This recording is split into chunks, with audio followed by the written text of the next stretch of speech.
bisa lihat itu secara psikologis. Orang nendang penalti itu biasanya kayak Ronaldo itu kalau nendang penalti itu ya dia Neymar apa tuh fokus. Lihat kipernya. Ini enggak, lihat kiri kanan celingak-celinguk.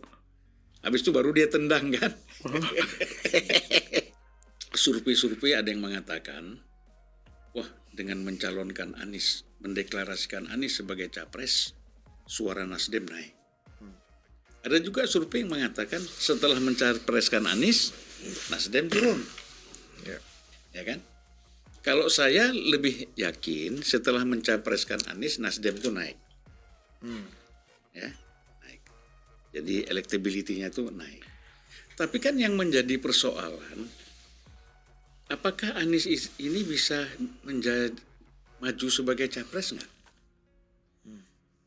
Kan nggak bisa Nasdem sendiri. Nasdem hanya 9,6%. Tadinya capres itu hanya AHY, ya kan? Dari rencana koalisi ini kan, koalisi juga belum nih. Cuman makan siang aja, koalisi belum, ya kan? Udah 90% gitu. Kemudian tiba-tiba PKS sudah punya calon baru pula, Aher misalnya. Nah ini kan ada 2 calon wakil presiden nih. Milih AHY di sini marah, milih Aher AHY-nya nggak mau misalnya ya kan, atau tersinggung, gimana nih? Nah inilah saya kira karena terlalu lama ya mengkomunikasikan dan mengkonsolidasikan ini. Warga desa, memang ada sesuatu yang unik di dalam pencalonan Anies Baswedan menuju kursi presiden untuk tahun 2024 nanti.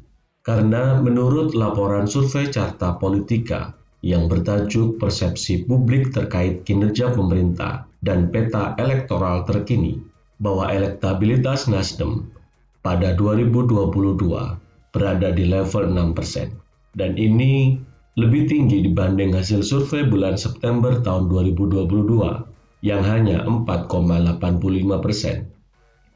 Kenaikan elektabilitas ini tercatat setelah Nasdem mendeklarasikan Anies Baswedan sebagai bakal calon presiden pada Oktober 2022. Warga desa, bagi yang baru mendengar kata elektabilitas, bahwa elektabilitas ini adalah kata serapan dari bahasa Inggris yaitu electability, yang berarti keterpilihan. Elektabilitas juga bisa dimaknai sebagai tingkat keterpilihan yang disesuaikan dengan kriteria pilihan. Elektabilitas berhubungan dengan kemampuan kandidat untuk mempengaruhi persepsi dari para pemilih untuk memilih dirinya. Dan elektabilitas ini erat kaitannya dengan popularitas. Jadi seseorang yang sangat populer memiliki elektabilitas yang tinggi didukung dengan ekspos dari media. Pertanyaannya adalah, apakah elektabilitas tinggi Anies Baswedan itu memudahkan dia melaju tinggi menuju pemilu tahun 2024? Belum tentu, karena di negara kita diatur adanya presidential threshold atau ambang batas pencalonan presiden, dan ini merupakan aturan yang terkait dengan pencalonan presiden dan wakil presiden di dalam pemilihan umum. Warga desa, bahwa partai politik atau gabungan partai politik wajib memiliki syarat minimal perolehan suara atau presentasi kursi di DPR agar bisa mengajukan capres atau cawapres pada pemilu tahun 2024 nanti. Karena itu, meskipun Nasdem sudah mendeklarasikan Anies Baswedan sebagai kandidat calon presiden di tahun 2024, Nasdem tidak cukup presentasinya untuk bisa sendirian mengajukan Anies Baswedan sebagai calon presiden nantinya. Karena Nasdem hanya meraih 9,05% suara pada pemilu 2019. Mereka harus mencari mitra koalisi agar memenuhi syarat ambang batas pencalonan presiden, yaitu memiliki 25% suara sah nasional atau 20% kursi di DPR. Karena itu, Nasdem mendekati Demokrat dan PKS untuk mewujudkan cita-citanya mengusung Anies Baswedan menjadi calon presiden. Karena persentase perolehan Partai Demokrat sebesar 7,7%, dan Partai PKS 8,21%. Gabungan tiga partai ini akan mampu mengusung Anies Baswedan menjadi calon presiden 2024.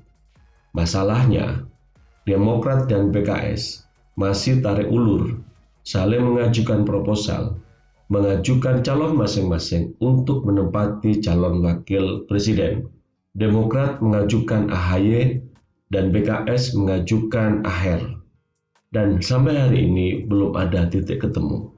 Yang dikhawatirkan adalah bahwa pada saat pendaftaran masih belum ada kata sepakat antara Nasdem, Demokrat, dan PKS ini. Jika ini tidak terwujud, maka tentu Nasdem tidak bisa sendirian mencalonkan Anies menjadi calon presiden di 2024 nanti. Dengan demikian, maka gugur cita-cita dan mimpi Anies Baswedan untuk menjadi presiden di tahun 2024 nanti. Sampai ketemu di video selanjutnya. Salam Desa Maju.